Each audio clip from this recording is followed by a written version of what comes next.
រឿងបដូរសេះស៊ុនពីនជាអ្នកស្នងត្រកូលរបស់ស៊ុនវូអ្នកចម្បាំងដ៏ល្បីឈ្មោះគេជាមេទ័ពក្នុងសម័យចានគួកនិងជាមិត្តភក្តិចំណិតរបស់ធានជីដែលជាមេទ័ពរបស់នគរឈីធានជីតែងតែធ្វើការប្រណាំងសេះជាមួយព្រះអង្គម្ចាស់វើយដែលជាស្ដេចគ្រប់គ្រងផែនដីនៃនគរឈីជាញឹកញាប់សេះដែលគេយកមកប្រណាំងចែកចាញ់ជា3ប្រភេទគឺប្រភេទខ្លាំងប្រភេទកណ្ដាលនិងប្រភេទខ្សោយដោយសារសេះប្រភេទនីមួយៗរបស់ព្រះមហាក្សត្រសុទ្ធតែបលឿនជាងសេះរបស់ធានជីទើបធ្វើឲ្យសេះរបស់គេត្រូវចេញគ្រប់ការប្រកួតទាំងអស់ស៊ុនពីនបានដឹងរឿងនេះគេយល់ឃើញថាសេះរបស់ព្រះរាជាមិនមានអ្វីខុសគ្នាពីសេះរបស់ធានជីប៉ុន្មានឡើយគេពោលទៅកាន់ធានជីថាចូលឯងទៅបបួលព្រះអង្គប្រណាំងម្ដងទៀតមើលខ្ញុំមានវិធីធ្វើឲ្យឈ្នះដល់ថ្ងៃប្រកួតគេវិចប្រាក់មួយសំពាយធំយកទៅផ្និលពេលអាជ្ញាកណ្ដាលធ្វើសញ្ញាចាប់ផ្ដើមការប្រកួតស៊ុនពីនក៏ចូលទៅប្រឡែងសេះអន់ឲ្យប្រកួតជាមួយសេះខ្លាំងរបស់ព្រះរាជាឯសេះខ្លាំងឲ្យប្រណាំងជាមួយសេះកណ្ដាលឯសេះកណ្ដាលឲ្យប្រកួតជាមួយសេះខ្សោយលទ្ធផលសរុបសេះរបស់ធានជីចាញ់1ឈ្នះ2ចាត់ទុកថាការប្រកួតលើកនេះគេទទួលបានជ័យជំនះលើព្រះរាជាម្ដងវិញសេះតែដដែលប៉ុន្តែគេបដូរគូប្រកួតសារជាថ្មីធ្វើឲ្យស្ថានភាពដែលធ្លាប់តែចាញ់ត្រឡប់ទៅជាឈ្នះវិញនិទានរឿងនេះបានបង្ហាញឲ្យឃើញថាការផ្លាស់ប្ដូរគុណភាពនៃវត្ថុណាមួយមិនចាំបាច់ទាល់តែបង្កើនឬបន្ថយបរិមាណរបស់វានោះទេទោះជាបរិមាណនៅដដែលក៏ដោយបើយើងចេះរៀបចំផ្លាស់ប្ដូរលំដាប់របស់វាឲ្យបានប្រសើរយើងក៏អាចផ្លាស់ប្ដូរគុណភាពរបស់វត្ថុនោះបានដែរពេលកំពុងធ្លាក់ក្នុងស្ថានភាពចាញ់ប្រៀបយើងអាចកែសម្រួលទម្រង់ផ្ទៃក្នុងទៅតាមបែបបទវិទ្យាសាស្ត្រដែលអាចជួយបន្ថែមប្រសិទ្ធភាពក្នុងការដោះស្រាយបញ្ហារហូតដល់បានលទ្ធផលរួមជាវិជ្ជមានផងដែរក្នុងជីវិតពិតរបស់យើងបើយើងចេះរកវិធីកែសម្រួលគុណភាពខាងក្នុងខ្លួនឲ្យបានល្អយើងក៏អាចប្រែត្រឡប់ពីចាញ់មកឈ្នះដូចជាស៊ុនពីនអញ្ចឹងដែររឿងក្តីលំអៀងចៅជឺជាបរិយាដែលគេចាត់ទុកថាសង្ហាគួរសមម្នាក់នឹងគេដែរព្រលឹមថ្ងៃមួយគេតុបតែងខ្លួនស្រេចបាច់ឆ្លោះកញ្ចក់មើលរូបរាងខ្លួនឯងហើយសួរទៅប្រពន្ធថាអូនឯងគិតមើលទៅតើបងនិងស៊ីកុងតើអ្នកណាសង្ហាជាងអ្នកណាប្រពន្ធរបស់គេឆ្លើយថា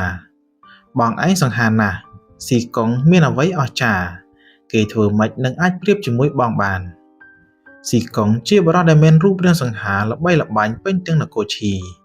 ហេតុនេះហើយទើបចៅជឿមិនទាន់ទុកចិត្តថាខ្លួនមានរូបរាងស្អាតជាងស៊ីកុងនៅឡើយទេគេសួរទៅកាន់ប្រពន្ធចុងរបស់ខ្លួនថាបងនិងស៊ីកុងបើប្រៀបធៀបគ្នាទៅតើអ្នកណាស្អាតជាងប្រពន្ធចុងរបស់គេឆ្លើយថាស៊ីកុងស្អាតមិនដល់បងទេស្អែកឡើងមានភ្ញៀវម្នាក់មកលេងផ្ទះគេសួរទៅភ្ញៀវនោះបញ្ជាក់ម្ដងទៀតភ្ញៀវនោះក៏នៅតែឆ្លើយដូចគ្នាដែរថាគេជាមនុស្សដែលមានរូបរាងស្អាតជាងស៊ីកុងដដែលថ្ងៃក្រោយមកទៀតស៊ីកុងបានមកដល់ផ្ទះរបស់ខ្លួនចៅជឺសម្លឹងមើលរូបរាងពិនភាកមុខមាត់របស់ស៊ីកុងពិនិត្យពិចារណាយ៉ាងល្អិតល្អន់យកមកប្រៀបធៀបនឹងខ្លួនឯងទៅគេមានអារម្មណ៍ដោយខ្លួនឯងថាខ្លួនពុំមានអ្វីដែលអាចប្រៀបផ្ទឹមជាមួយនឹងស៊ីកុងបានឡើយចៅជឺដេកមិនលក់អស់ជាច្រើនថ្ងៃគេគិតហើយគិតទៀតទីបំផុតគេក៏សរុបលទ្ធផលឃើញថាភរិយាមានចិត្តលំអៀងព្រោះតែស្រឡាញ់ប្តីទើបបានជាប្រាប់ថាប្តីស្អាតជាងស៊ីកុងឯប្រពន្ធចុងសរសើរថាប្តីស្អាតជាងដោយសារតែនាងមានការភ័យខ្លាចចំណែកឯភ្ញៀវមកលេងផ្ទះដែលលើកសរសើរដល់ខ្លួនក៏ព្រោះតែភ្ញៀវនោះមានរឿងត្រូវពឹងពាក់មកលើខ្លួននោះឯងចៅជឺចាត់ទុកថាជាមនុស្សចេះស្គាល់ពីខ្លួនឯងខ្លះដែរទើបគេមិនលុះនឹងការសរសើរបញ្ជោផ្សេងៗរបស់ភរិយានិងភ្ញៀវដែលមកលេងផ្ទះស៊ីកុងមានរូបរាងស្អាតជាងចៅជឺគឺជាការពិតទាំងភរិយាចៅជឺទាំងប្រពន្ធចុងទាំងភ្ញៀវដែលមកលេងសុទ្ធតែដឹងច្បាស់នៅក្នុងចិត្តថាស៊ីកុងស្អាតជាងចៅជឺទាំងអស់ប៉ុន្តែពួកគេមានចេតនាមិននិយាយការពិត ហេតុនេះបើចៅជឺមិនបានយកហេតុផលនៃសភាវៈពិតព្រមទាំងសច្ចភាពមកធ្វើជាគោលការណ៍ទេនោះគេច្បាស់ជាត្រូវស្ថានភាពคล้ายបន្លំមកបាំងភ្នែករបស់ខ្លួនមិនអាចរកការពិតឃើញឡើយបញ្ហានេះមិនមែនកើតឡើងតែចំពោះរឿងធំដុំប៉ុណ្ណោះទេសូម្បីតែរឿងកំពេចកំពុកដូចជាបញ្ហារូបសម្ផស្សនេះក៏ដោយបើមិនគិតឲ្យស្រួលបួលទេវាអាចធ្វើឲ្យយើងទៅជាភ្នែកស្អុយរកការពិតមិនឃើញអញ្ចឹងដែររឿងមិនស្រុកនិងកងានព្រៃធានយោជាអ្នកនយោបាយដ៏មានសមត្ថភាពខ្ពស់ម្នាក់គេបានធ្វើការបម្រើរាជការក្រោមព្រះរាជកិច្ចគ្រប់គ្រងរបស់ព្រះមហាក្សត្រអៃកុងនៃនគរលូ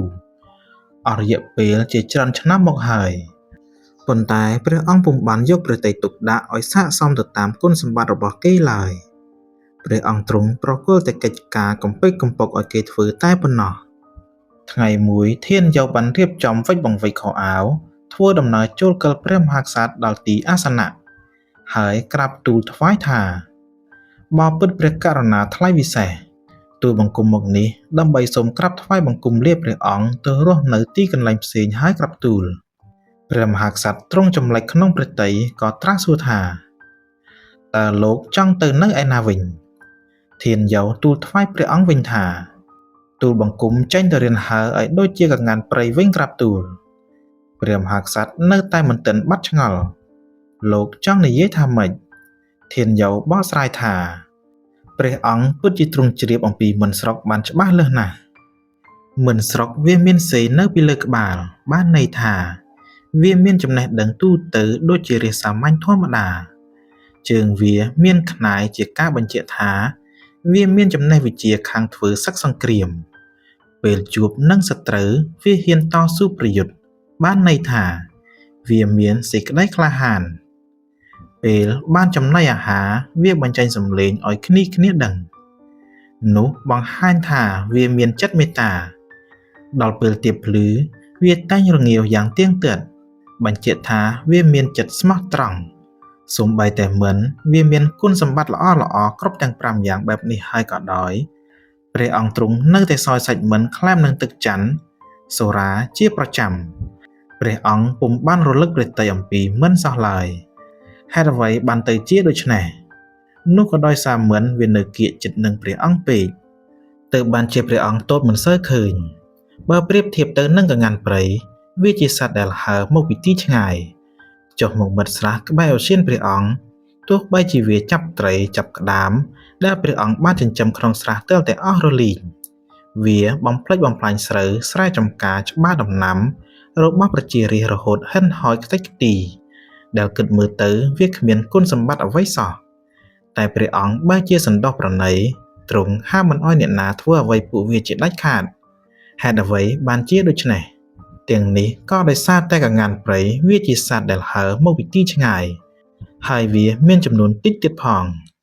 ហេតុនេះសូមព្រះអង្គទ្រង់មេត្តាប្រោសប្រណីឲ្យទូលព្រះបង្គំបានហិចហើរដូចជាកងានព្រៃផងចោះក្រាបទូលធានយោបាននាំយកមិនស្រុកនិងកងានព្រៃមកប្រៀបធៀបអំពីវិធីប្រើមនុស្សរបស់មហាក្សត្រឯកុងឲ្យទ្រង់បានជ្រាបជាការពិចារណាប្រៀបធៀបដែលមានលក្ខណៈស៊ីជម្រៅដែលមិនមែនមានតែនៅក្នុងសម័យបុរាណនោះទេសម័យឥឡូវនេះក៏សម្បូរពោពាសឬប៉ុណ្ណោះផងដែរលោកមីហាលីស៊ីកសិនមីហាយជាចិត្តវិទូដើមកំណើតហុងគ្រីបានកត់សម្គាល់ថាមនុស្សពូកែអ្នកគិតច្នៃប្រឌិតទោះជាគេធ្វើកិច្ចការនៅទីណាក៏បានប៉ុន្តែគេចូលចិត្តរស់នៅទីកន្លែងណាដែលមនុស្សនៅទីនោះស្គាល់ពីតម្លៃការងាររបស់ខ្លួនហេតុនេះអ្នកដឹកនាំស្ថាប័នធំឬអ្នកដឹកនាំប្រទេសបើមិនចាប់អារម្មណ៍មិនស្គាល់ពីតម្លៃរបស់បុគ្គលទាំងនោះឬមិនខំខ្នះខ្នែងឲ្យកើតមានបុគ្គលប្រភេទនេះនោះទេហើយត្រឡប់ជាត្រលឹកតម្លៃពួកកងានព្រៃទៅវិញអ្នកនោះក៏មិនខុសអីពីស្ដេចឯកុកនៅនគរលួអញ្ចឹងដែររឿងកាត់ខោពីសម័យមុនក្នុងស្រុកចឹងបរិសម្នាក់ឈ្មោះពូជឺកំពុងពិនិត្យមើលទៅខោរបស់ខ្លួនដែលកំពុងដាច់ប៉ះជាច្រើនបំណាស់ប្រឡាក់ស្រមីស្រមករកមើលមិនយល់គេធ្វើដំណើរទៅផ្សារទិញក្រណាត់មួយដុំយកមកប្រគល់ឲ្យប្រពន្ធកាត់ខោថ្មីឲ្យខ្លួនក្រោយពីវាស់វែងរួចស្រេចបាច់ហើយប្រពន្ធក៏សួរទៅប្តីថាបងឯងចង់កាត់ខោរបៀបណាទៅ បរិសុទ្ធជាប្តីឆ្លើយថាកាត់ឲ្យដូចអាខោដែលកំពុងស្លៀកនេះទៅណាក្រោយពីដេកខោថ្មីរួចស្រេចបាច់អស់ហើយភរិយារបស់ពូជឺក៏កាត់ជាប្រហោងទៅតាមខោចាស់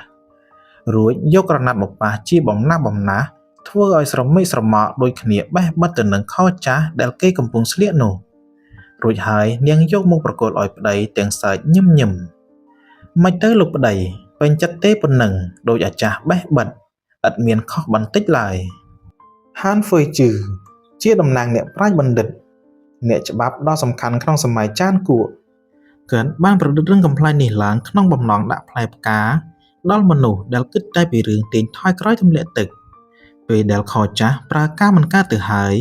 ការបដូរយកខថ្មីគឺជារឿងធម្មតារបស់មនុស្សពេលប្រវត្តិសាស្ត្រដើរទៅមុខមានមនុស្សមួយចំពោះបែរជាដើរថយក្រោយមិនព្រមផ្លាស់ប្ដូរអិរិយាបថឲ្យសមស្របទៅតាមសភាវៈពិតមិនរីករាយនឹងប្រព្រឹត្តខ្លួនឲ្យសមស្របនឹងស្ថានភាពថ្មីបែរជាព្យាយាមកែតម្រូវខថ្មីឲ្យត្រូវតាមខចាស់ទៅវិញគេក៏មុខជានឹងត្រូវប្រវត្តិសាស្ត្ររុញទម្លាក់ទៅក្នុងធុងសម្រាមដូចជាខចាស់នោះជាមិនខាន